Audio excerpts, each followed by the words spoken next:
नमस्कार दोस्तों, स्वागत है आपका आज के मुख्य समाचारों में। जी हां दोस्तों, आपको यहां पर देखने को मिलेंगी सुबह से लेकर शाम तक की तमाम बड़ी खबरें, मुख्य समाचार, ब्रेकिंग न्यूज अपडेट्स के रूप में। तो दोस्तों, आप सभी लोगों से रिक्वेस्ट है इस वीडियो को ज़्यादा से ज़्यादा लाइक और शेयर करें। तो दोस्तों, सीधे चलते हैं आज की पहली बड़ी खबर की ओर। भारत में ओमिक्रॉन संक्रमितों की संख्या हुई 33।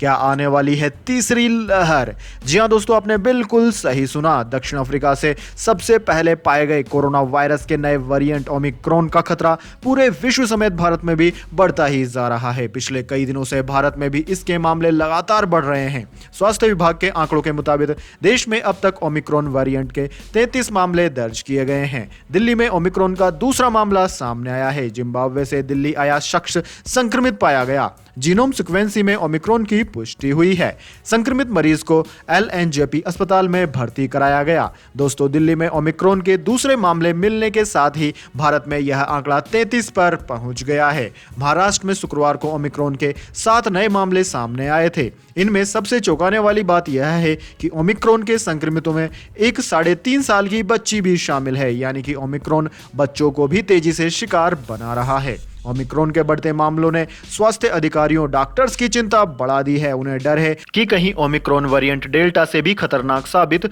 नहीं हो और महामारी की तीसरी लहर का कारण भी न बन जाए। इसके बाद दोस्तों, अगली बड़ी खबर। कश्मीरी पंडितों पर फारूक अब्दुल्ला का बड़ा बयान। कहा, बीजेपी ने उन्हें सिर्फ वोट बैंक समझा। जी हां दोस्तों, जम्मू कश्मीर के पूर्व मुख्यमंत्री और नेशनल कॉन्फ्रेंस के अध्यक्ष फारूक अब्दुल्ला ने शनिवार को पार्टी कार्यकर्ताओं को संबोधित करते हुए कहा कि कश्मीरी पंडितों ने पलायन से बहुत कुछ झेला है, उनका दर्द अनगिनत है। उन्होंने आरोप लगाते हुए यह भी कहा कि कश्मीर के लोगों का वोट बैंक की तरह इस्तेमाल किया गया है। उनसे वादे किए गए लेकिन कभी पूरे नहीं किए गए। फारूक अब्दुल्ला ने ये बातें पार्टी की अल्पसंख्यक विंग के कार्यकर्ताओं को संबोधित करते हुए कही। अल्पसंख्यक विंग ने शनिवार को हुई बैठक में 3 प्रस्ताव पास किए। इनमें एक कश्मीरी पंडितों की घाटी में वापसी से जुड़ा प्रस्ताव भी शामिल है। इसके साथ ही समुदाय के लिए मंदिर और धार्मिक स्थलों के प्रबंधन के लिए एक बिल पास करने की भी मांग की गई है। इस दौरान फारूक अब्दुल्ला ने कहा कि कश्मीरी पंडित 3 दशक से अपनी सम्मानजनक वापसी और पुनर्वास के लिए तरस रहे हैं। यह मुद्दा बहुत ही महत्वपूर्ण है। अब्दुल्ला ने दावा करते हुए कहा कि नेशनल कॉन्फ्रेंस ही एकमात्र ऐसी पार्टी है जो पंडितों की घाटी में वापसी और पुनर्वास को सुनिश्चित कर सकती है। उन्होंने यह भी कहा कि बीजेपी ने कश्मीरी पंडितों का इस्तेमाल केवल वोट बैंक की तरह किया है।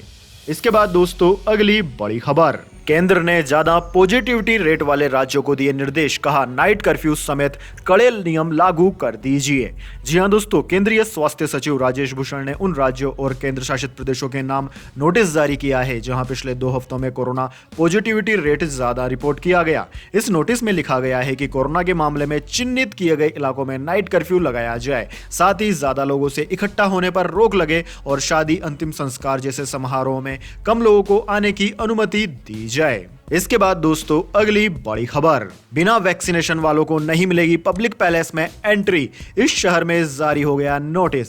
जी हां दोस्तों, देश भर में कोरोना का नया वेरिएंट ओमिक्रॉन अपने पैर पसार रहा है। सरकारी और प्रशासन इससे निपटने की तैयार कर रहे हैं। ऐसे में तमिलनाडु के मदुरै जिला प्रशासन ने सभी पब्लिक पैलेस के लिए एक नोटिस जारी कर दिया है, जिसके मुताबिक जिन लोगों ने कोविड-19 का टीका नहीं लगवाया है उन्हें 13 दिसंबर से मदुरै जिले में पब्लिक पैलेस पर एंट्री नहीं दी जाएगी। जिला कलेक्टर डॉक्टर एस अनिश शेखर ने बताया कि जिन लोगों ने मदुरै में कोरोना की वैक्सीनेशन नहीं लगवाई है उन्हें 13 दिसंबर से मदुरै जिले में दुकानों, व्यावसायिक प्रतिष्ठानों, सुपरमार्केट, थिएटर, शादी हॉल, शॉपिंग मॉल, परिधान की दुकानों, बैंकों और शराब की दुकानों सहित सभी पब्लिक पैलेस और भीड़भाड़ वाली जगहों पर जाने से रोक दिया जाएगा। दोस्तों, नोटिस में आगे कहा गया है कि जिला प्रशासन द्वारा उन लोगों को पकड़ा जाएगा जिनका वैक्सीनेशन नहीं हुआ है। जिला कलेक्टर ने कहा था कि लोगों को कोविड-19 वैक्सीन की कम से कम एक खुराक प्राप्त करने के लिए 1 सप्ताह का समय दिया गया है, जिसमें असफल रहने वाले लोगों को होटलों, शॉपिंग मॉल और अन्य व्यावसायिक प्रतिष्ठानों जैसे कि सार्वजनिक स्थानों में प्रवेश करने की अनुमति नहीं होगी। इस बीच स्वास्थ्य और परिवार कल्याण मंत्रालय के अनुसार तमिलनाडु ने अब तक 7,46,84,956 कोविड-19 वैक्सीन की खुराक दे दी है। इसके बाद दोस्तों अगली बड़ी खबर, प्रधानमंत्री मोदी का बड़ा ऐलान, मुफ्त राशन योजना को होली से आगे तक बढ़ाया गया। जी हां दोस्तों, प्रधानमंत्री गरीब कल्याण अन्न योजना के तहत मुफ्त राशन वितरण को होली से आगे तक बढ़ा दिया गया है। प्रधानमंत्री कार्यालय यानी कि पीएमओ की ओर से शनिवार को यह जानकारी दी गई। पीएमओ की ओर से जारी बयान में प्रधानमंत्री नरेंद्र मोदी ने कहा कि इस कोरोना काल में हमने पूरी ईमानदारी से प्रयास किया है कि कोई गरीब भूखा न सोए। अभी इसलिए प्रधानमंत्री गरीब कल्याण अन्न योजना के तहत मिल रहे मुफ्त राशन के अभियान को होली से आगे तक बढ़ा दिया गया है। दोस्तों, प्रधानमंत्री नरेंद्र मोदी की अध्यक्षता में बीते 24 नवंबर को हुई कैबिनेट की बैठक में प्रधानमंत्री गरीब कल्याण अन्न योजना यानी कि पीएमजेकेएवाई को मार्च 2022 तक बढ़ाने की मंजूरी दी गई थी, जिसके मुताबिक इस योजना के तहत मार्च 2022 तक लाभार्थियों को मुफ्त राशन मिलेगा। दोस्तों, आपकी जानकारी के लिए बता दें, इस स्कीम के तहत 80 करोड़ से अधिक लोगों को प्रति माह 5 किलो मुफ्त गेहूं चावल के साथ साथ 1 किलो मुफ्त साबुत चना प्रत्येक परिवार को उपलब्ध कराया जा रहा है। इस योजना के तहत सरकार राष्ट्रीय खाद्य सुरक्षा कानून के तहत 80 करोड़ राशन कार्ड धारकों को मुफ्त राशन की आपूर्ति कर रही है। दोस्तों, राशन की दुकानों के माध्यम से उन्हें सब्सिडी वाले अनाज के अतिरिक्त मुफ्त राशन दिया जा रहा है। इसके बाद दोस्तों अगली बड़ी खबर, इमरान खान ने भारत के खिलाफ फिर खोली जुबान, आरएसएस को लेकर कही यह बात। जी हां दोस्तों, पाकिस्तान के प्रधानमंत्री इमरान खान ने एक बार फिर से भारत के खिलाफ बयानबाजी की है। इमरान खान ने इस्लामाबाद कॉन्क्लेव 2021 को संबोधित करते हुए कहा कि राष्ट्रीय स्वयंसेवक संघ की ब्राह्मणों पर आधारित जो विचारधारा है वह भारत के 50-60 करोड़ अल्पसंख्यकों को दोयम दर्जे का नागरिक मानती है। इतना ही नहीं, इमरान खान ने कश्मीर को दक्षिण एशिया की स्थिरता के लिए खतरा करार दिया है। इमरान खान ने अपने भाषण में क्षेत्रीय स्थिति पर कहा कि उन्हें दक्षिण एशिया को कश्मीर के मुद्दे ने बंधक बनाकर रखा हुआ है। मुझे बहुत अफसोस से कहना पड़ रहा है कि हमने भारत सरकार से संपर्क की पूरी कोशिश की, लेकिन कोई सकारात्मक प्रतिक्रिया नहीं मिली। हमने प्रधानमंत्री मोदी को फोन भी किए, लेकिन उन्हें आहिस्ता आहिस्ता एहसास हुआ कि इसे हमारी कमजोरी समझा जा रहा है। दोस्तों, पाकिस्तान के प्रधानमंत्री ने कहा कि दुर्भाग्य से हम एक सामान्य भारत सरकार के साथ नहीं बल्कि आरएसएस यानी कि राष्ट्रीय स्वयंसेवक संघ की विचारधारा के साथ बातचीत कर रहे थे। इस विचारधारा के साथ बातचीत करना बहुत मुश्किल है। उन्होंने आगे कहा कि जिसने भी आरएसएस की विचारधारा पढ़ ली है, उनके संस्थापक के बयानों को देख लें तो ऐसे लोगों के साथ मुश्किल है कि वे हमारे साथ सही मामलों में बातचीत करते। इसके बाद दोस्तों अगली बड़ी खबर, भोपाल, इंदौर समेत एमपी के 5 शहरों में खुलेंगे ड्रोन स्कूल, केंद्रीय मंत्री सिंधिया ने की घोषणा। जी हां दोस्तों, नागरिक उड्डयन मंत्री ज्योतिरादित्य सिंधिया ने कहा है शनिवार को कि मध्य प्रदेश में 5 ड्रोन स्कूल खोले जाएंगे। ये स्कूल इंदौर, भोपाल, जबलपुर, ग्वालियर और सतना में खुलेंगे। ये स्कूल नागरिक उड्डयन मंत्रालय संचालित करेगा। स्कूल में ड्रोन उड़ाने की ट्रेनिंग दी जाएगी। उनकी इस घोषणा पर प्रदेश के मुख्यमंत्री शिवराज सिंह चौहान ने कहा कि सिंधिया ने प्रदेश को 5 ड्रोन स्कूल दिए हैं, इसके लिए उनका आभार। हम संकल्प लेते हैं कि एमपी को ड्रोन टेक्नोलॉजी में अग्रणी बनाएंगे। केंद्रीय मंत्री ज्योतिरादित्य सिंधिया शनिवार को ग्वालियर में आयोजित प्रदेश के पहले ड्रोन मेले को संबोधित कर रहे थे। उन्होंने कहा कि ड्रोन टेक्नोलॉजी आने वाले वक्त की सबसे बड़ी जरूरत बनेगी। ड्रोन के जरिए स्वास्थ्य सेवाओं, कृषि क्षेत्र, सुरक्षा सहित कई क्षेत्रों में मदद मिलेगी। इसके संचालन की परेशानियां कम करने के लिए मंत्रालय ने नियमों में सरलता की है। युवाओं के लिए ड्रोन उड़ाने की ट्रेनिंग, लाइसेंस की प्रक्रिया आसान की गई है। उन्होंने कहा कि शिवराज सरकार ने प्रदेश में ड्रोन टेक्नोलॉजी का अधिकतम उपयोग करने का काम किया है। दोस्तों, आपकी जानकारी के लिए बता दें, प्रदेश के पहले ड्रोन मेले का शुभारंभ प्रदेश के मुख्यमंत्री शिवराज सिंह चौहान ने किया। उन्होंने कहा कि ड्रोन टेक्नोलॉजी एक नई क्रांति है। खेती में पेस्टिसाइड्स का छिड़काव करना हो, खाद डालना हो, सुदूर स्थानों पर दवाइयां भेजना हो तो ड्रोन काम करेगा। विकास के काम हो, प्राकृतिक आपदा में लोगों की सहायता करना हो या ट्रैफिक कंट्रोल करना हो, सभी में ड्रोन टेक्नोलॉजी सचमुच में वरदान है। आज हमने देखा कि इस टेक्नोलॉजी का कई क्षेत्रों में उपयोग किया जा रहा है। प्रधानमंत्री जी का संकल्प है कि इस टेक्नोलॉजी का अधिकतम उपयोग हो। ज्योतिरादित्य सिंधिया इस मिशन को पूरा करने में पूरी क्षमता से जुटे हैं। इसके बाद दोस्तों अगली बड़ी खबर, ओमिक्रॉन के बढ़ते खतरे के बीच मुंबई में धारा 144 लागू, लेकिन तिरंगा रैली को लेकर अड़ी AIMIM।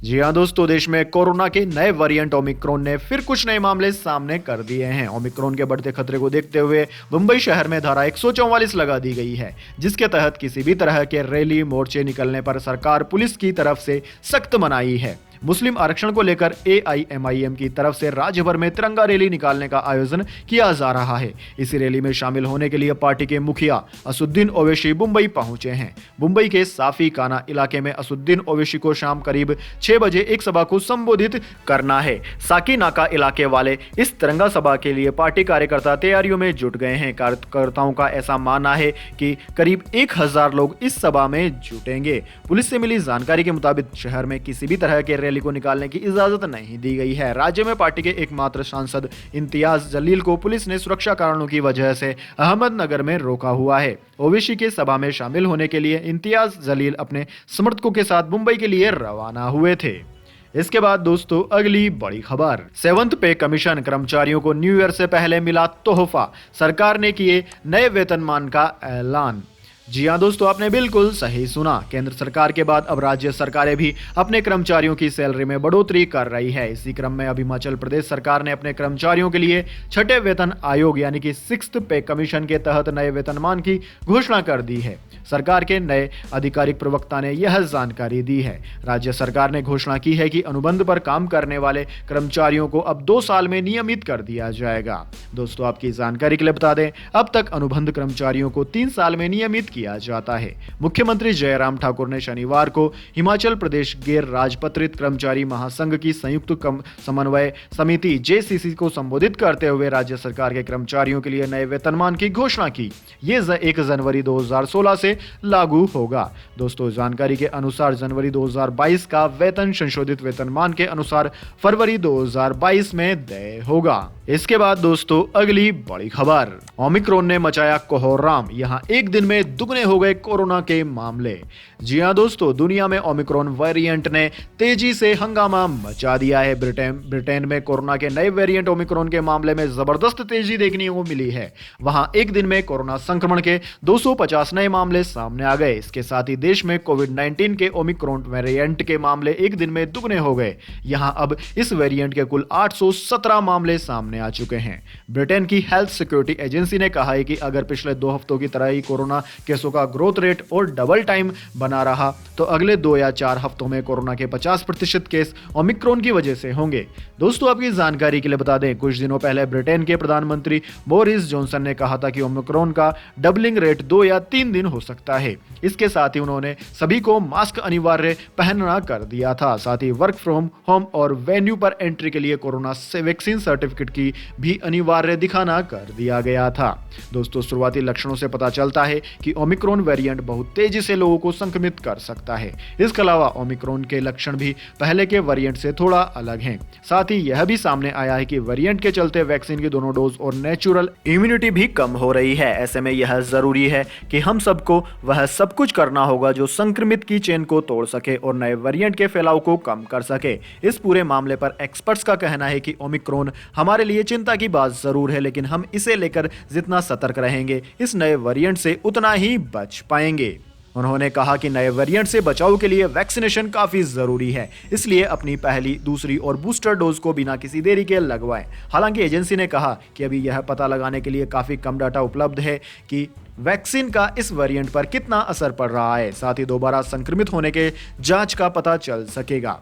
हालांकि दक्षिण अफ्रीका और यूके में पहले हुए एनालिसिस में यह बात सामने आई थी कि इन्फेक्शन के मामले में कुछ इम्यूनिटी कम हुई है। इससे जुड़ी स्टडी के शुरुआती डाटा से यह जानकारी सामने आई है कि पिछली लहर से यह नए वेरिएंट से कुछ कम बीमारियां हो सकती है।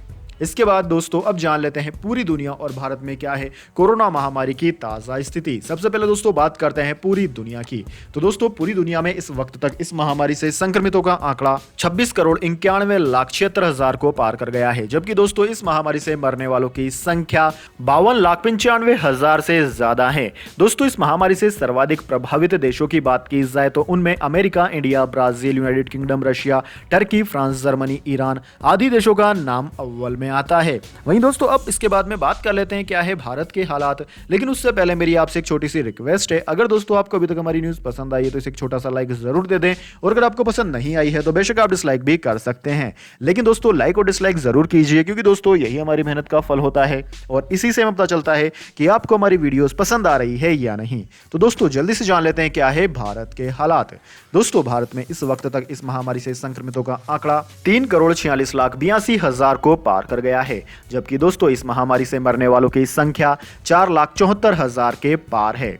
दोस्तों भारत में इस महामारी से सर्वाधिक प्रभावित राज्यों की बात की जाए तो उनमें महाराष्ट्र, केरला, कर्नाटक, तमिलनाडु, आंध्र प्रदेश, उत्तर प्रदेश, वेस्ट बंगाल, दिल्ली, असम, राजस्थान, ओडिशा, छत्तीसगढ़, गुजरात, मध्य प्रदेश आदि राज्यों का नाम आता है। इसके बाद दोस्तों अगली बड़ी खबर, न्यूजीलैंड में सिगरेट पर लगेगा लाइफ टाइम बैन, कभी स्मोकिंग नहीं कर पाएंगे युवा।